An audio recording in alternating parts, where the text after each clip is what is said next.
Kunjungan Presiden Joko Widodo ke Nusa Tenggara Timur, khususnya di Maumere, Kabupaten Sika, Selasa kemarin, menuai perhatian publik. Di tengah pandemi virus corona, warga diimbau untuk mencegah kerumunan. Warga sudah menunggu Jokowi sejak pagi. Meski dilarang merapat, warga nekat menerobos motor pas pampres dan aparat keamanan. Karena terus diadang, Jokowi akhirnya menunjukkan diri melalui atap mobil yang terbuka. Emilaka, seorang warga Sika, mengaku ingin bertemu langsung dengan Presiden Jokowi. Saya datang karena memang saya sudah tahu bahwa saya sangat rindu ingin melihat dari dekat Bapak Presiden yang sangat rendah hati dan ya sangat dirindukan. Merespon peristiwa itu, Deputi Bidang Protokol, Pers, dan Media Sekretariat Presiden, B. Mahmudin, mengatakan, melihat antusiasme warga, Jokowi memutuskan untuk menyapa dari atap mobil sambil mengingatkan warga untuk memakai masker. Karena kalau diperhatikan, dalam video nampak saat menyapa pun, Presiden mengingatkan warga untuk menggunakan masker, dengan menunjukkan masker yang digunakannya. Kata B. Mahmudin, seperti kami kutip dari Kompas.com. Wakil Ketua Umum Partai Demokrat Benny Kaharman menilai kejadian itu menunjukkan Presiden Jokowi melanggar aturan protokol kesehatan, yaitu menjauhi atau menghindari kerumunan. Presiden jelas kasat mata melanggar prokes, aturan yang dibikin Presiden sendiri. Peristiwa itu juga memperlihatkan masyarakat NTT rela korbankan dirinya terpapar COVID-19 hanya untuk melihat pimpinannya, ungkap Benny Kaharman di laman Kompas.com. Presiden Joko Widodo melakukan kunjungan kerja ke NTT untuk meninjau lumbung pangan di Kabupaten Sumba Tengah. Setelah itu, rombongan bergerak ke Sika untuk meresmikan bendungan Napun GT. Tim Liputan, Kompas TV. Saudara, benarkah kerumunan ini bentuk antusiasme warga atas kunjungan Presiden? Lalu bagaimana dengan larangan kerumunan dalam kondisi pandemi? Kita bahas bersama politisi PDI Perjuangan Andreas Hugo Pareira. Lalu ada Kepala Staf Presiden Partai Keadilan Sejahtera Pipin Sopian. Selamat malam Bapak-Bapak. Malam, Assalamualaikum. Selamat malam. Waalaikumsalam warahmatullahi wabarakatuh. Saya ingin ke Bung Pipin dulu. Bung Pipin, ini Anda betul Kepala Staf Presiden Partai Keadilan Sejahtera, jadi KSP-nya PKS? Betul, Mas Aiman. Ini amanah baru yang ditugaskan kepada saya selain sebagai juru bicara, sebelumnya di Ketua Departemen Politik. Jadi PKS ini mengadopsi sistem pemerintahan Pak Jokowi dong, karena KSP kan ada di zaman Pak Jokowi. Ya, kita harus siap-siap lah jadi penguasa di periode selanjutnya. Baik. Kita ingin memberikan contoh yang baik bagaimana nanti mengatur jalannya kunjungan Presiden ya supaya tidak melanggar protokol COVID. Oke. Ya. Jadi apa yang mau Anda sampaikan di sini terkait dengan kunjungan Presiden di Maumere, NTT? Ya, saya kira dari video itu kita melihat ada 3 kecacatan. 1 adalah cacat perencanaan, 2 adalah cacat keteladanan, dan 3 adalah cacat penegakan hukum. Jadi cacat perencanaan seharusnya ini bisa diantisipasi. Presiden datang membawa rombongan, kemudian di perjalanan seharusnya aparat negara, KSP-nya, Presiden Jokowi bisa mengantisipasi ini. Tidak menggunakan jalur darat misalnya, bisa dengan jalur udara misalnya. Dan yang kedua, mempersiapkan sembako souvenir untuk dibagikan. Ini akan mengundang kerumunan. Saya katakan yang kedua cacat keteladanan. Pak Jokowi datang di situ kemudian melempar souvenir kepada kerumunan massa yang begitu besar. Jadi apakah akan dipertontonkan ya ketidakberdayaan masyarakat? Tadi dikatakan memang antusiasme. Antusiasmenya ada 2, memang ingin ketemu Pak Jokowi atau ingin mendapatkan hadiah sembako souvenir dari Pak Jokowi. Dan ini seharusnya sebagai presiden melihat dampaknya akan mengundang kerumunan masyarakat hadir, protokol kesehatan dilanggar. Yang ketiga adalah cacat penegakan hukum.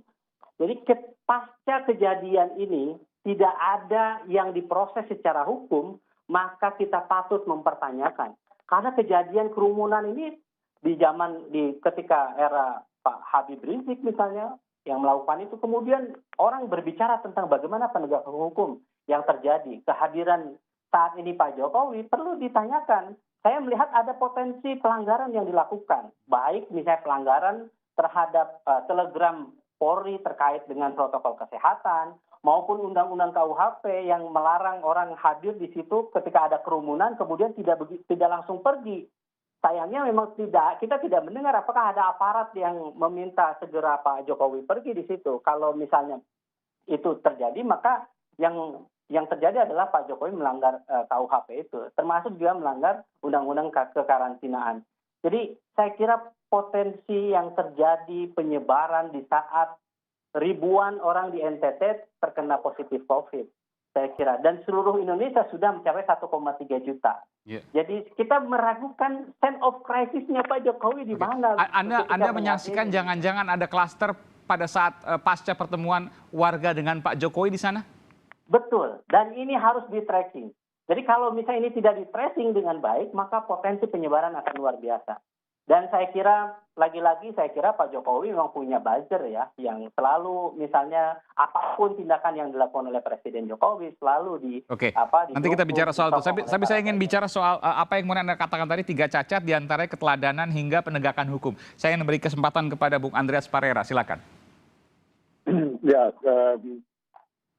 Mas Aiman, saya kebetulan ada di Polres juga di malam. Karena di Maumere ya? Sekarang saya baru tiba di Maumere. Oke, pada waktu kejadian Anda tidak berada di Maumere? Ya, kemarin saya ada di Ngada, di Jawa. Tapi informasi setidaknya mungkin lebih cepat karena satu wilayah lah kurang lebih. Silakan, ya, Andreas. Saya ikuti ini dan hari ini saya banyak dengar juga dari masyarakat. Tapi yang saya tahu dan saya kenal betul masyarakat kami di sini, pertama bahwa Pak Jokowi itu sangat dicintai oleh masyarakat NTT, khususnya apalagi masyarakat di Maumere sini. Beliau sangat dicintai dan sangat dihormati. Dan yang kedua, kedatangan Pak Jokowi ini sudah beberapa kali tertunda sejak sebelum COVID. Bahkan kalau saya hitung sampai dengan sekarang ini sudah 4 kali tertunda. Nah, sehingga memang masyarakat benar-benar merindukan hadirnya Pak Jokowi ini ke Maumere. Dan yang berikut, masyarakat Maumere, Kabupaten Sika, sangat mereka berterima kasih pada Pak Jokowi, Presiden kita, karena ada satu peristiwa yang beliau datang ke sini, yaitu meresmikan bendungan. Dan ini sudah lama dinantikan oleh masyarakat. Nah, sehingga yang terjadi, yang saya pahami, yang saya tahu, bahwa apa yang terjadi kemarin itu spontanitas. Kenapa? Karena kota Maumere ini kota kecil. Antara bandara dengan kota, tengah kota itu ya hanya 5 menit, 10 menit orang sudah bisa sampai ke bandara. Sehingga ketika orang mendengar, orang pasti akan datang. Berbondong-bondong masyarakat datang dan menunggu. Bahwa kepastian Pak Jokowi datang itu baru sehari sebelumnya. Baru masyarakat tahu, dengar-dengar gitu. Artinya dengar-dengar berita bahwa kemudian Pak Jokowi pasti datang itu baru sehari sebelumnya. Sebelumnya sudah 2 kali datang dan masyarakat itu kecewa. Kecewa ketika Pak Jokowi tidak datang. Pak Jokowi tidak datang lagi. Dan kemudian ketika dengar bahwa pada kemarin itu akhirnya jadi datang 2 hari sebelumnya ada informasi seperti itu. Ya, yang saya rasakan situasi di Maumere dan informasi antara masyarakat di sini, mereka bercerita tentang bagaimana Pak Jokowi ini akan datang dan itu kerinduan. Saya ingin bertanya Pak Bung Andreas, artinya kan bahwa kerumunan ini sesungguhnya sebelumnya sudah bisa diantisipasi karena begitu antusiasnya warga di Maumere. Pertanyaan saya, apakah ada upaya untuk mengantisipasi hal itu supaya kemudian tidak terjadi kerumunan misalnya, atau lebih tertib tidak terjadi kemudian menghalangi mobil presiden yang kemudian ada, dan bahkan presiden memberikan souvenir misalnya yang kemudian juga berpotensi menambah kerumunan?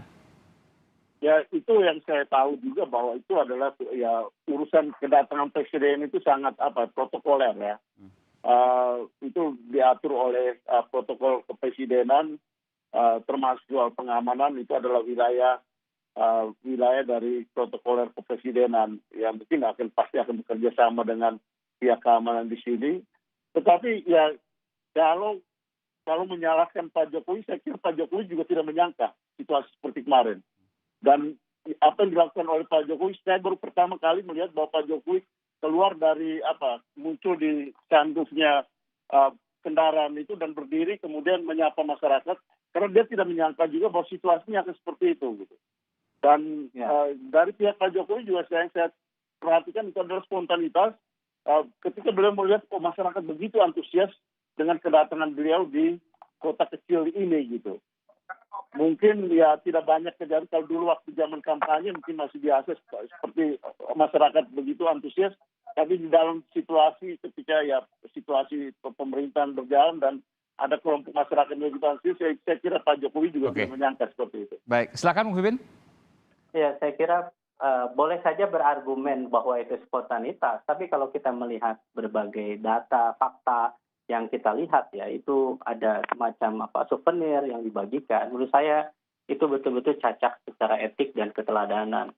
Jadi kalau mau bantu masyarakat, sebelum datang Pak Jokowi bantu saja bagikan sembako itu kepada masyarakat, atau pulangnya berikan kepada masyarakat sembako. Tapi tidak mempertontonkan untuk melempar begitu saja ke kerumunan orang gitu. Jadi, dan ini sebelum COVID saja kami mengkritik, apalagi sedang COVID. Saya kira Pak Jokowi harus merasakan seperti orang-orang yang terkena COVID saat ini. Bagaimana ketika dia misalnya kena COVID, saya 1 bulan isolasi mandiri karena COVID ya. Itu merasakan bagaimana tidak nyaman, tidak enaknya, bagaimana susah bernafas dan yang lainnya. Saya kira seharusnya stand of crisis seorang pemimpin dari mulai level beliau sampai kepada daerah, dan aparatnya juga harus mengantisipasi sebaik-baiknya kunjungan itu. Saya sungguh miris. Beliau mengatakan kecewa terkait dengan kebijakan PPKM, kemudian pembatasan kegiatan masyarakat, tetapi yang terjadi beliau mempertontonkan itu. Saya kira ini menjadi evaluasi bagi kita semua. Yang kedua, yang paling penting adalah ini negara hukum, penegakan hukum bagi semua. Saya kira kita harus melihat sebagaimana peristiwa dulu Habib Rizik dipreteli pasal-pasal hukumnya. Saat ini seharusnya hal yang sama ditujukan kepada Pak Jokowi. Sebagai pemimpin, beliau harus adil terhadap dirinya dan juga adil kepada masyarakat. Juga para penegak hukum, saya kira harus melakukan hal yang sama. Harus dipanggil siapa kira-kira yang bertanggung jawab itu. Dan apakah perbuatan Pak Jokowi melempar souvenir kepada masyarakat itu adalah berpotensi menambah kerumunan. Yang awalnya mereka tertib, kemudian karena ada pembagian ini, sehingga tidak bisa diatur.